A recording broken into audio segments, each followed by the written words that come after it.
On my recent trip to Paris, I took the time to walk not far from where I was staying to visit the Conciergerie, which, if you are a Marie Antoinette fan, is a must-see stop. I went down first into the enormous Hall of Men-at-Arms, which is a beautiful hall built in the early 1300s, which is the largest Gothic civil hall in Europe as of now. And this was just a gorgeous space, so pretty. It was lit up, and there was actually a sand sculpting exhibit going on while I was there. So I was able to sort of wander this hall, but also watch some of these artists at work, working on sand sculpting, which was kind of interesting.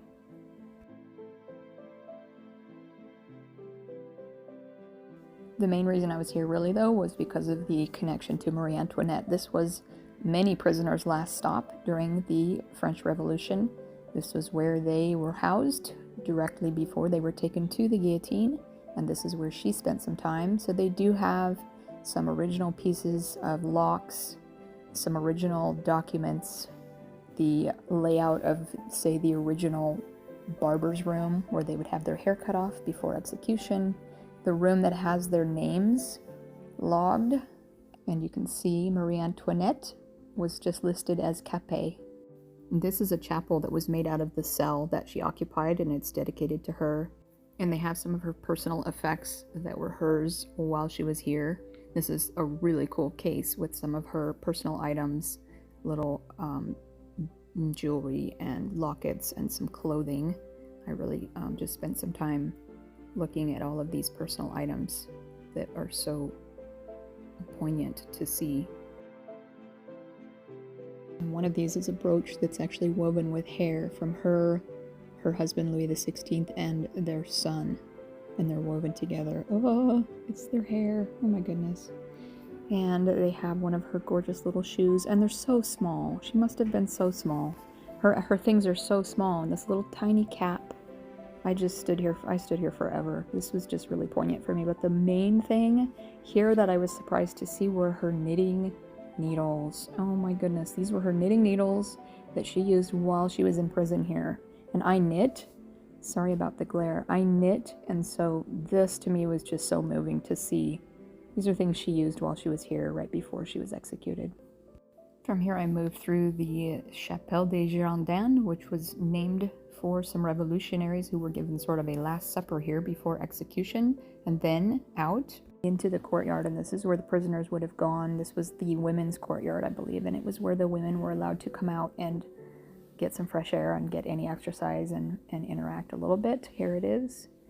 And so I walked around this space, and it's really poignant to be here. If you have read anything about Marie Antoinette, her story is very sad to me, and it was just really special to be in these places where she spent her last days. Another thing I noticed while I was here, if you've never walked this area and gotten a sense of where these things are in relation to each other, the Conciergerie and the Tuileries are almost across the river from each other. She spent time there as well, and that will be in another video. But also from here to where she was taken to be executed at the Place de la Concorde is not far. That is not a far, you can easily walk it. You go across the river, up the Tuileries Garden, and you are at the Place de la Concorde. So she was almost within sight of where she would meet her end while she was here. And as you come out of the Conciergerie and turn down the side street along the river, you will also notice this is a heavily guarded area, which I was really impressed by the police presence here, but you will see the oldest public clock in Paris. This was from 1371, and it is France's first public clock. So I just spent some time after this. I walked down past some of these terrific bridges and wandered my way into the Place Dauphine, which is at the end of the island that this is on. It's just at the end on the point, and it's sort of a hidden little park that not many people know is here, but I stopped in to have a beautiful cup of coffee and a lovely quiche, and I'll tell you a funny story about the quiche and my French.